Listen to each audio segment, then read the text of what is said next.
menyaksikan tayangan Alexgo EMMC TV.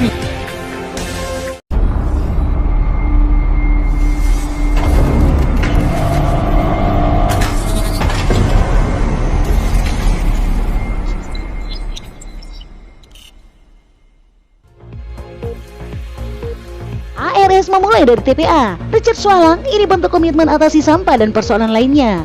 Pasangan ini usung PDIP dan Gerindra. Andre Angau dan Richard Swalang atau ARS menggelar deklarasi mereka di tempat pembuangan air atau TPA Sumompo. Awal dari TPA ini menunjukkan komitmen keduanya untuk mengatasi persoalan sampah di Manado. Sampah di ibu kota provinsi Sulut ini memang menjadi persoalan khusus beberapa tahun terakhir. Manado bahkan disebut salah satu kota terkotor di Indonesia.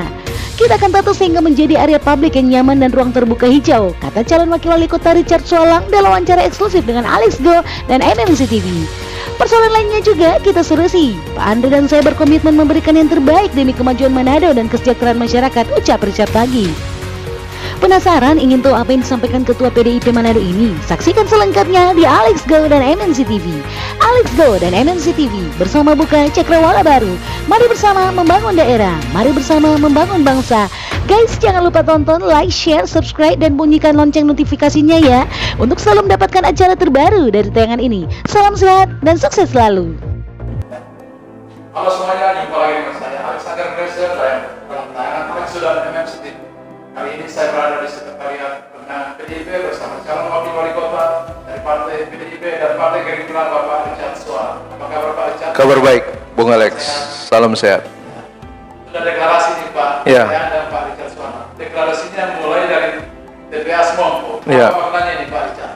Ini maknanya kita menunjukkan komitmen kami kepada masyarakat bahwa kami akan serius untuk menangani sampah yang ada di Kota Manado sebagai efek berkembangnya Kota Manado ya, menjadi kota yang lebih besar, produksi sampah semakin banyak, dan tentu pengolahan sampah ini harus lebih modern, lebih canggih ya, supaya ada hasil lagi yang kembali kepada masyarakat. Misalnya efek ekonomis ya, dari sampah itu juga harus dirasakan masyarakat.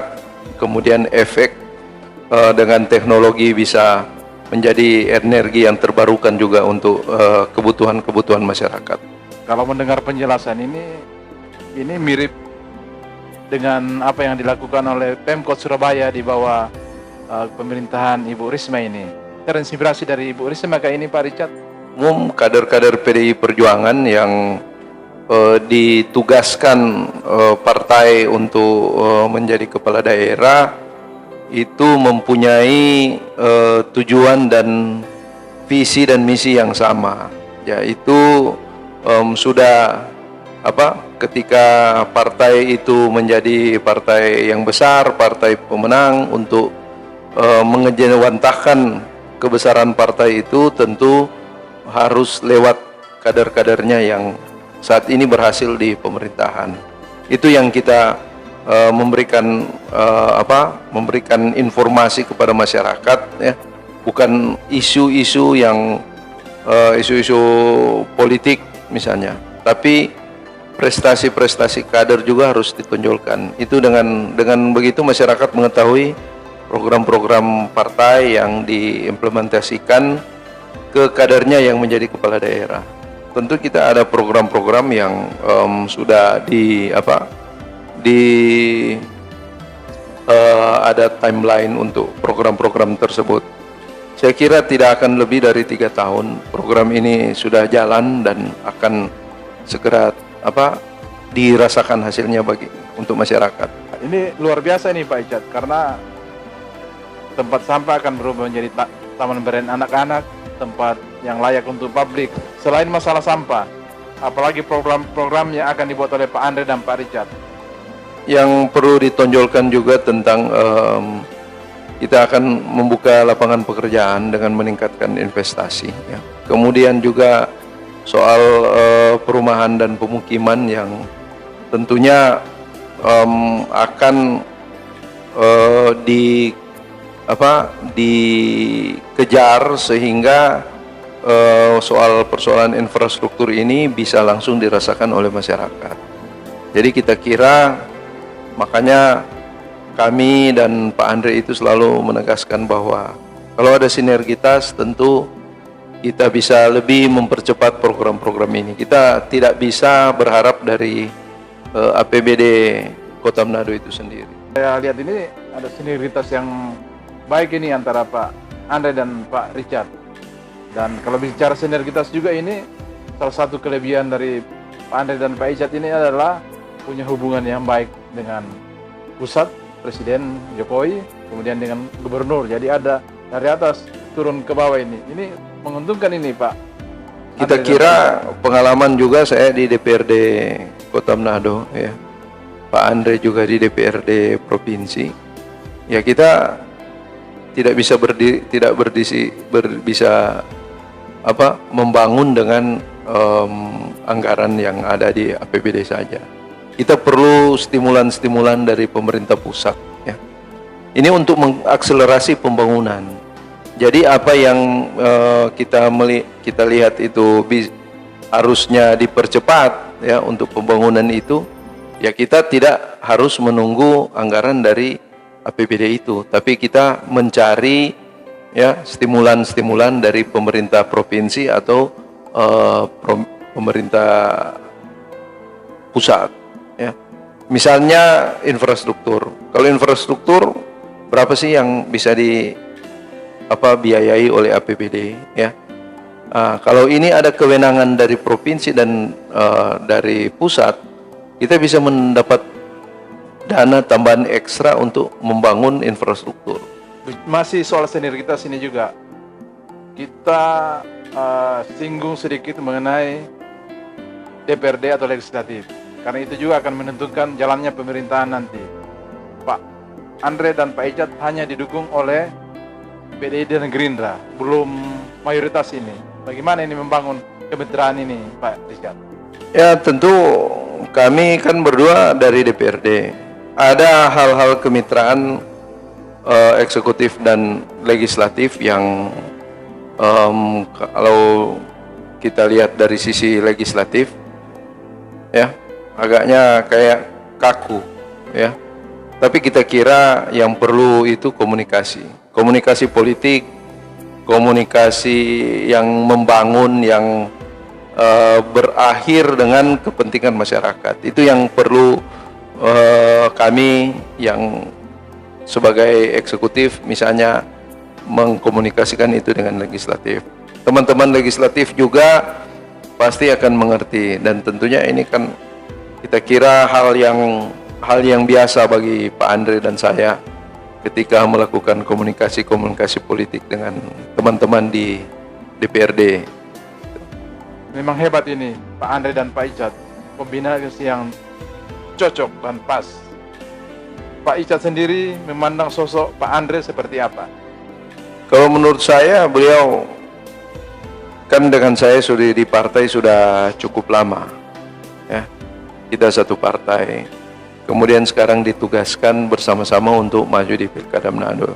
Kita kira yang mempersatukan kami adalah ideologi dan tujuan partai. Sebagai kader partai, kami berdua sudah cukup lama di partai, jadi sudah tahu bagaimana mengkombinasikan, ya, kepentingan partai ini untuk kemajuan masyarakat. Jadi kita kira kalau di PDI Perjuangan kader seperti Pak Andre, seperti saya itu dalam tingkatan elit partai itu sudah dikatakan petugas partai. Jadi kita melakukan apa yang diinstruksikan oleh partai. Kalau secara pribadi saya melihat Pak Andre ini memang mempersiapkan diri untuk jadi pemimpin, misalnya menjadi wali kota Manado, ya, karena karir politiknya yang, ya, saya anggap mulus, ya. Kemudian ketika dia menjadi ketua DPRD Provinsi Sulawesi Utara, saya melihat chemistry-nya dengan pihak eksekutif, dengan kepala daerah sangat baik, dan tentu karena dia juga merupakan kader PDI Perjuangan, yang pasti dia menjadi bumper, menjadi menjadi pengawal Pak Oli dan Pak Stephen ketika ada kepentingan-kepentingan dengan pihak legislatif.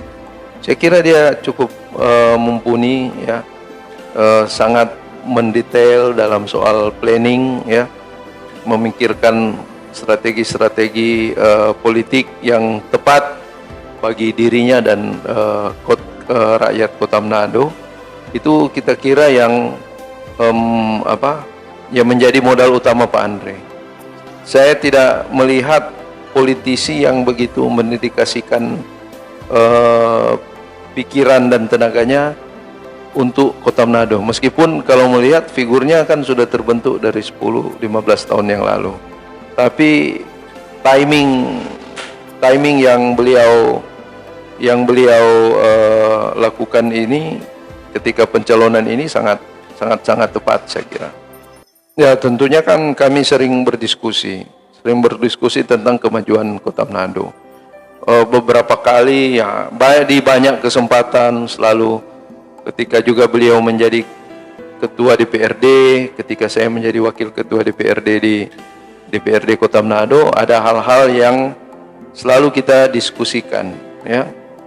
Mungkin pada waktu itu banyak persoalan-persoalan tentang mengsinkronisasi antara program-program apa sih yang ada program di APBD Kota Manado, di provinsi apa yang bisa membantu. Ya, itu karena diskusi-diskusi kita banyak ke arah itu, maka kita melihat memang kurang sinkron antara program pemerintah provinsi dan program pemerintah Kota Manado. Karena APBD provinsi dan APBD Kota Manado ini agaknya satu ke kanan, satu ke kiri. Jadi tidak ada sinkronisasi. Nah, itu yang jadi bahan-bahan diskusi Pak Andre dengan saya, karena saya di DPRD Kota Manado, beliau di DPRD provinsi.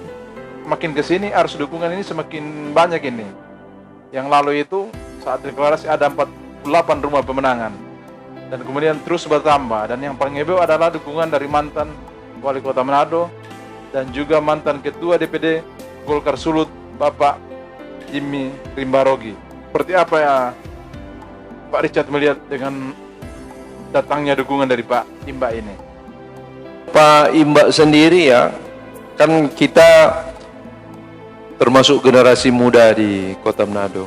Ya, beliau itu ikon, ya, legenda hidup tokoh masyarakat yang ada di Kota Manado. Karena beliau itu kan saya kira representasi dari Kota Manado itu sendiri.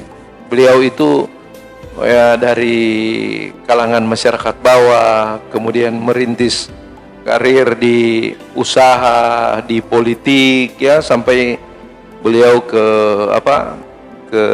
top eksekutif, ya, dengan karakter yang kita kira khas Manado. Makanya beliau sampai saat ini kan banyak yang mencintai beliau, ya. Banyak die-hard beliau yang kita kira memuja sosok Jimmy Rimbarogi ini sebagai salah satu harapan mereka, ya. Jadi kita kira ketika kami mendapat dukungan dari Bapak Imba ini, ya, ini merupakan suatu kehormatan yang luar biasa. Karena apa? Beliau itu orang tua. Nah, ketika melihat kami yang anak-anak muda ini, ya, dan beliau kan bukan orang sembarangan menjatuhkan, oh saya dukung si Andre dan Icat misalnya, bukan sekedar, tapi beliau tahu bahwa Andre dan Icat ini bisa mewujudkan mimpi-mimpi beliau yang belum tercapai misalnya, ya. Itu kalau kita bisa korelasi, Pak Imba dulu sangat konsen terhadap soal sampah. Makanya kalau kita sekarang juga concern soal sampah, ya kira-kira ada benang merahnya dengan dasar-dasar yang sudah ditanamkan beliau, masalah kebersihan, masalah ketertiban, ya.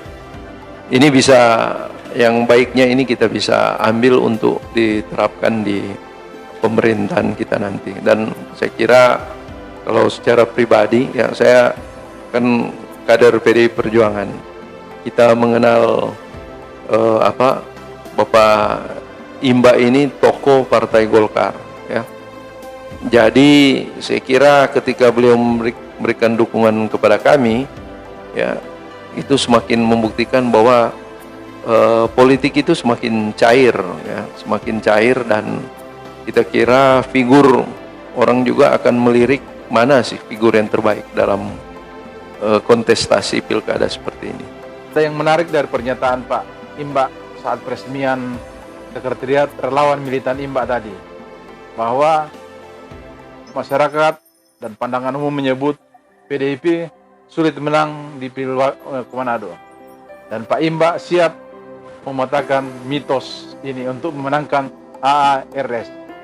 Tanggapannya Pak Richard bagaimana? Menurut saya berharap ya mudah-mudahan terjadi, ya, meskipun ya kan pilkada kita di Kota Manado baru tiga kali dilaksanakan, tapi saya kira kali ini PDI Perjuangan saya optimis sebagai politisi yang bisa membaca situasi dan keadaan politik. Kita kira kami sangat berterima kasih, ya, banyak dukungan yang sudah dirasakan, dan saya kira juga sementara berdatangan dukungan-dukungan yang lain, ya.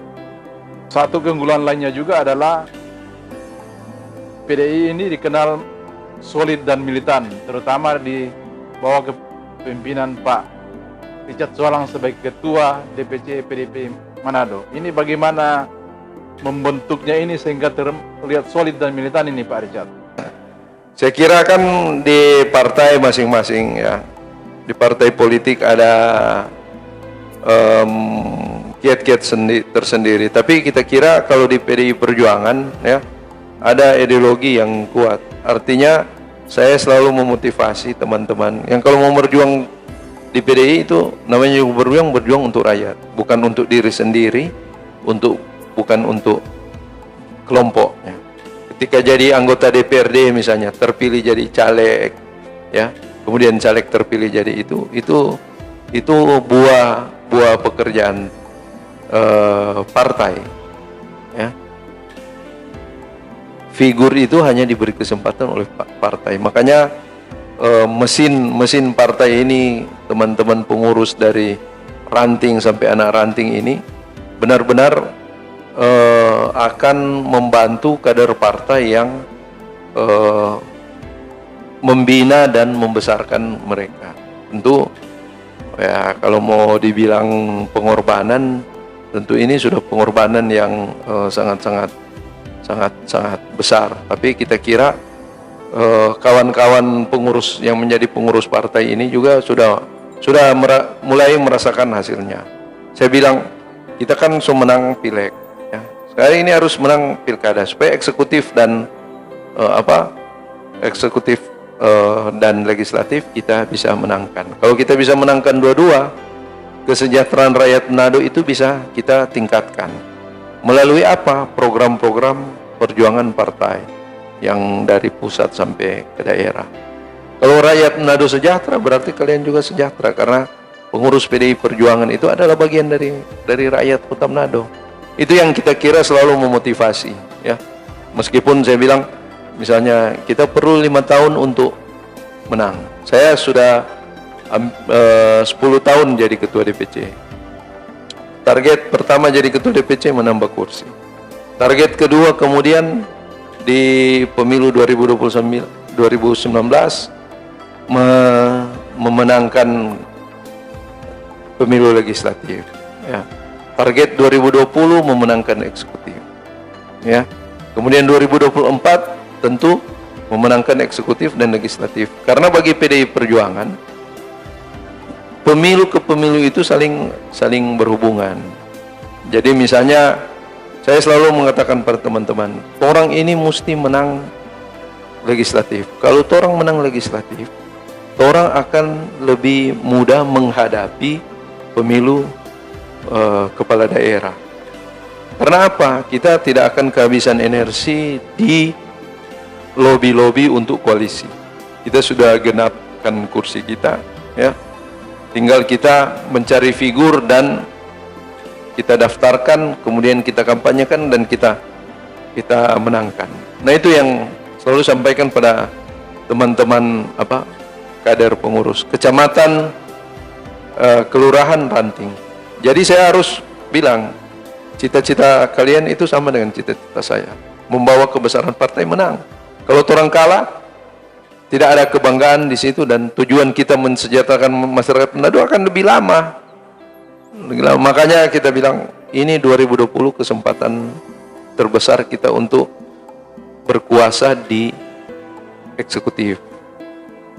Dan juga saya harus tekankan pada teman-teman, kekuasaan ini kan akan dipergunakan sebesar-besarnya bagi rakyat, ya. Kita jangan berhenti di situ, jangan berhenti di kemenangan, tapi bagaimana mempergunakan kemenangan ini, itu juga tantangan baru. Tetap orang sama-sama. Kalau sudah tidak ada passion lagi begitu, ya bisa berhenti dari partai, bisa keluar dari partai. Makanya yang harus satu partai ini harus ada passion yang sama. Makanya saya selalu memberi peluang yang berprestasi, ya, dapat penghargaan jadi caleg. Mudah-mudahan terpilih, ya, di kader struktural partai. Begitu, supaya ada motivasi. Tapi yang penting jangan sampai kehilangan motivasi untuk berjuang untuk kesejahteraan rakyat. Kalau motivasinya sudah lain, ya sudah, agaknya di luar garis partai. Jadi step by step ini, Pak. Step by step. Dukungan dari Ibu Sus Sualang dan juga almarhum Pak Freddy Sualang, semua orang sudah ketahui. Tapi bagaimana dukungan seorang istri, Dr. Mary Mawardi? Saya kira dari awal memang, ya, karena kami berdua juga kenal dan berkenalan di kampus, ya, fakultas. Tentu mungkin awalnya tidak mengira bahwa yang akan menjadi calon suaminya ini akan berkarir di politik, bukan di dunia medis. Makanya kita kira pada awalnya memang perlu banyak penguatan dan pengertian. Tapi sekarang sudah sangat-sangat suportif, ya, menyadari bahwa memang karena istri saya juga dokter anak, ya, dia juga melayani masyarakat. Ya, kami juga melayani masyarakat tapi di bidang politik. Kita kira istri menjadi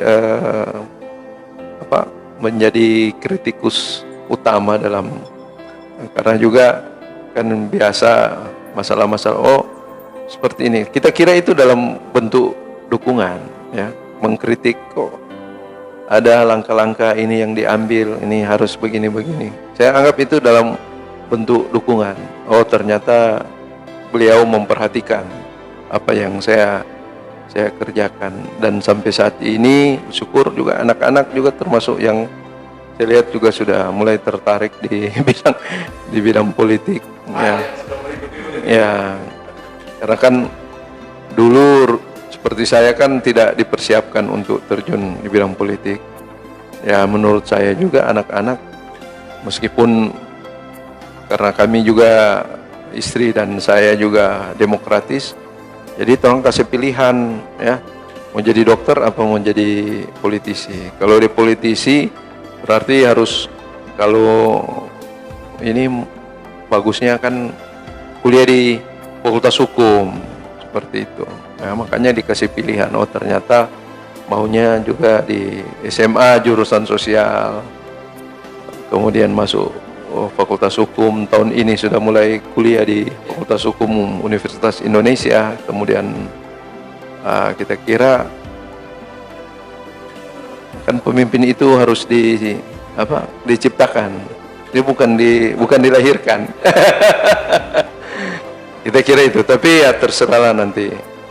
Yang penting kami orang tua kan memprovide yang terbaik buat anak, khususnya bidang pendidikan. Karena ya kultur kan Minahasa masih tradisional. Keluarga Minahasa itu anak itu mesti sarjana apa ya. Orang juga begitu. Kalau anak juga nyak sarjana ya kayaknya merasa gagal begitu. Di apa? Kalau di keluarga kan ya pasti ada itu. Kalau maju misalnya kan kita baru selesai kampanye pileg ya, baru dilantik jadi anggota DPRD provinsi. Kemudian ini saya tidak pernah istri dan keluarga, anak-anak, ibu juga tidak pernah membilang sudah Jo di ini. Tapi ketika saya bilang saya mau maju untuk Pilwako, itu malah mereka mensupport. Karena kan kalau bagi politisi ya, perjuangan jadi anggota DPRD itu sekarang ya, hal yang lumrah ya. Tapi kalau dia perjuangan menjadi kepala daerah ya, ini yang masih istimewa. Jadi saya berkomitmen, artinya kan ada pikiran, ada cita-cita bahwa saya harus menjadi pengambil kebijakan untuk mensejahterakan rakyat. Kalau saya hanya menjadi regulator ya, bukan eksekutor, ini masih terbatas begitu. Kan misalnya undang-undang membolehkan, partai juga membuka kesempatan, toh? Jadi saya itu memutuskan untuk maju. Keluarga juga mensupport. Kemudian persoalan ini di partai bahwa misalnya siapapun kadernya yang akan diusung, itu juga sudah membuka kesempatan bagi kami. Saya kira juga pada saat ini saya harus menyatakan bahwa Pak Oli Dono Kambe ya, beliau sangat memperhatikan saya secara pribadi, dalam misalnya sebagai dia ketua DPD, saya ketua DPC ya, banyak memberikan arahan-arahan. Beliau adalah, saya kira, memang ahli strategi ya. Ketika memulai untuk pileg misalnya kan, dia panggil, kemudian menyatakan di Manado itu ini begini, dia pakai gambaran seperti ini ya. Kalau diskusi dengan beliau, kalau misalnya kita akan berargumentasi, beliau selalu mengeluarkan data ya, dia main data. Jadi bilang, Pak, ini kayaknya di dapil ini Pak, orang boleh di situ ini seperti ini. Ini Pak di lapangan seperti ini. Iya, coba compare dengan DP data. Nah, dia juga ada data. Makanya hal-hal seperti itu. Saya lihat dia sangat concern di Manado semenjak ketika kita akan menghadapi Pileg 2019 dan Pilkada 2020. Itu memang beliau sangat menargetkan untuk menang di Kota Manado. Orang persiapkan dulu DP kendaraan ya. Manado kan 8, karena mesti menang dari kursi lebih dari 8 supaya orang tidak mau pusing-pusing mencari koalisi lagi. Itu pesan beliau. Ketika kita menjalankan strategi-strategi ini, beliau banyak berperan, mulai dari penempatan caleg, mulai dari strategi pemenangan di lingkungan. Itu beliau berkiprah, turut memberikan masukan-masukan.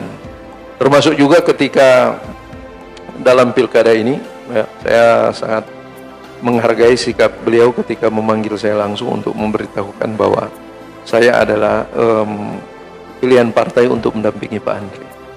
Itu merupakan, saya kira, harus dicontoh setiap pemimpin partai, ketua partai, ketika dia menugaskan anak buahnya harus direct order. Ya. Harus direct order. Ya, nah, artinya ketua memanggil anak buahnya, bilang siap-siap karena partai akan mengusulkan ngana untuk mau maju jadi papan 2 mendampingi Pak Andre. Secara langsung beliau, dan saya sangat berterima kasih kepada beliau. Saat pileg lalu juga saya sempat bilang ke timnya Pak Icat kepada Bung Miro bahwa saya siap menawarkan diri untuk jadi ketua media centernya Pak Icat kalau misalnya Pak Icat jadi maju di DPR RI kemarin. Tapi akhirnya tidak jadi ini Pak Icat. Ini bagaimana itu kejadian sebenarnya waktu itu? Ya, karena yang lalu juga beliau juga yang memanggil saya secara langsung bahwa bilang karena di DPRD Provinsi Dapil Manado nomor 2 di bawah Andre. Dia menyampaikan langsung. Kita pikir juga ada gambaran juga untuk melihat gambaran suara itu apa ya? ya kira-kira juga. Saya sering merenungkan ya ketika itu saya diberitahukan langsung oleh beliau juga untuk pindah dapil misalnya. Sudah, karena jangan di DPR RI, di ini ya, di DPR Provinsi Dapil Manado nomor 2 nanti kan di bawah Pak Andre, dapil nomor 2 gitu. Dia bilang ada banyak orang yang dengar. Dia bilang siapa gitu.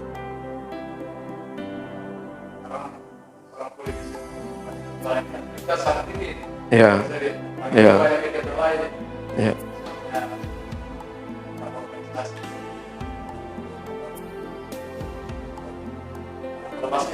ya, ya, ya.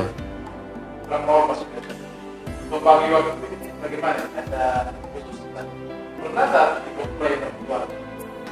Ya, karena memang kalau keluarga kan sudah dari awal memang mensupport ya. Jadi memang malah anak saya sering bergurau kalau bapaknya misalnya setengah hari masih ada di rumah. Dia bilang, Pak, nggak mau keluar ini, kita masih di rumah. Jadi seperti itu. Tapi kita kira kalau dalam organisasi, kalau orang memimpin banyak organisasi, orang perlu membangun teamwork dengan teman-teman. Orang harus ada orang yang orang tahu mampu menjalankan, misalnya di organisasi olahraga. Kita tidak bisa memimpin sendirian situ. Harus ada tim yang tim ini yang artinya orang percayai bahwa mereka mampu melakukan tugas mereka masing-masing. Kita tinggal untuk kebijakan-kebijakan. Kita nyerempet sedikit ke bola ini karena saya tahu ini Pak Icat ini adalah penggemar Manchester United. Hari ini ya tentu sudah diumumkan Edinson Cavani menjadi United number 7 hari ini ya, sudah dikontrak. Tentu kan menggembirakan ya. Meskipun kan Cavani ini sudah berumur, tapi waktu di PSG masih top performance. Jadi kalau dia beli sekarang bisa menambah moral MU. Cuma maksudnya kan berapa hari lalu kekalahan cukup memalukan. 1-6. Ya, mungkin Mourinho balas dendam.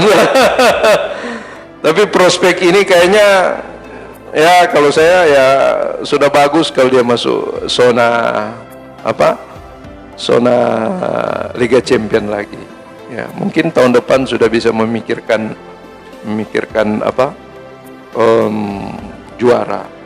Karena memang kalau Liverpool kan sekarang masih the winning team, tidak banyak berubah, tapi masih ada juga tambahan pemain ya. Agak sulit menggeser Liverpool. Sementara juga tetangga yang berisik City masih menambah amunisi ya. Makin solid. Chelsea ya, mungkin yang ganggu Chelsea Hotspur. Arsenal mungkin. Jadi kita pikir ya musim ini masih belum bisa juara. Realistis. Iya. Banyak penggemar di MU meskipun lain malu-malu sekarang karena berapa tahun ini kan banyak kalah. Menarik ini Pak Icat, soal sepak bola, soal Manchester United yang punya penggemar yang cukup banyak. Dan akan sangat menarik juga kalau suatu saat bisa bincang-bincang dengan mantan pemimpin redaksi saya dan juga bos saya di Jakarta dulu, Bung Roni Ropan Pangemanan. Kita kira itu, karena memang kalau Manchester United itu kan klub unik. Dia sebenarnya kalau di Manchester kan itu kota yang di tengah kan klubnya Manchester City. Kalau Manchester United ini markasnya, stadionnya, pendukungnya ini misalnya di pinggiran kota, misalnya dia kan kawasan kota itu Greater Manchester. Mungkin Manchester United itu dia punya Old Trafford itu di daerah Maumbi misalnya. Yang di dalam kotanya ini yang City. Cuma karena pendukungnya lebih banyak, prestasinya lebih mentereng ya.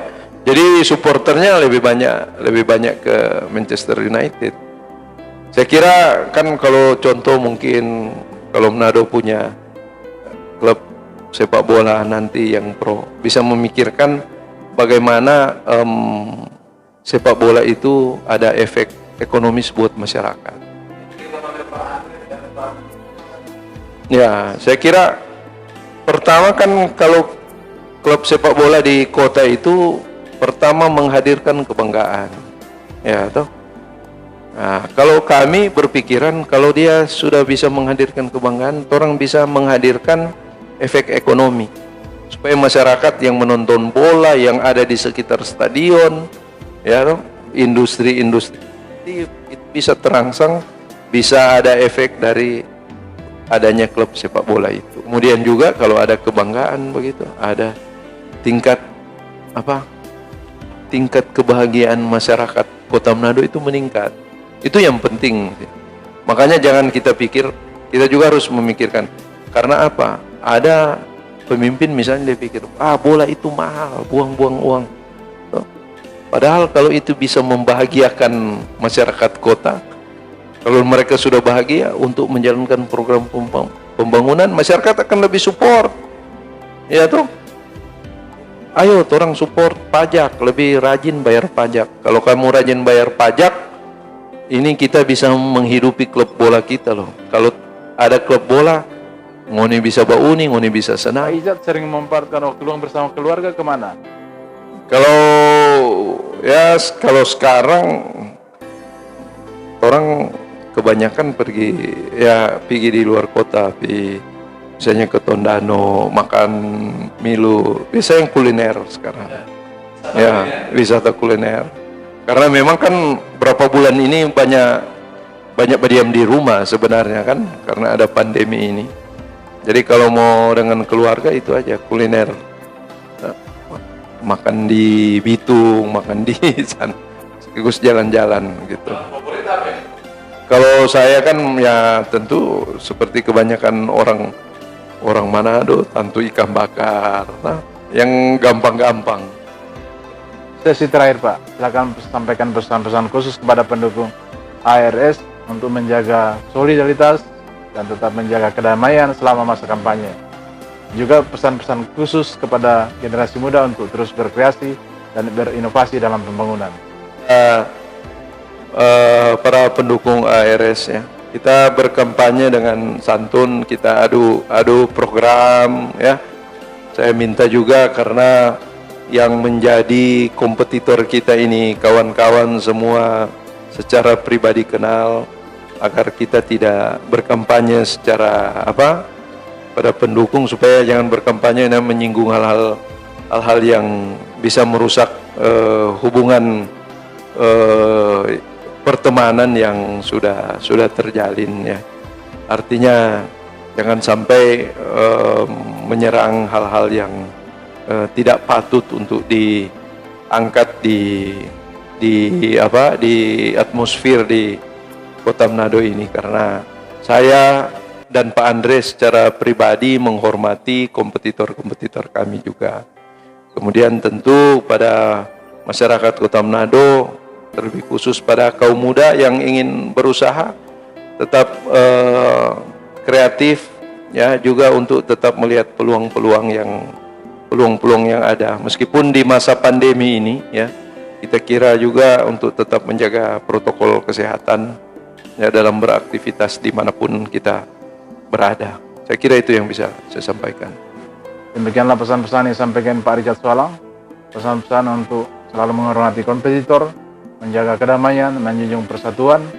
Dan pesan-pesan ini sama dengan semboyan MMC TV untuk selalu menjaga persatuan bersama buka cakrawala baru, bersama membangun daerah, bersama membangun bangsa. Dari Sekretariat PDIP Manado, saya Alexander Melese, CEO Indoberita MMC Group, pemimpin redaksi MMC TV, Reni Sambur, menyampaikan terima kasih kepada Pak Richard Sualang. Salam sehat dan salam sukses selalu.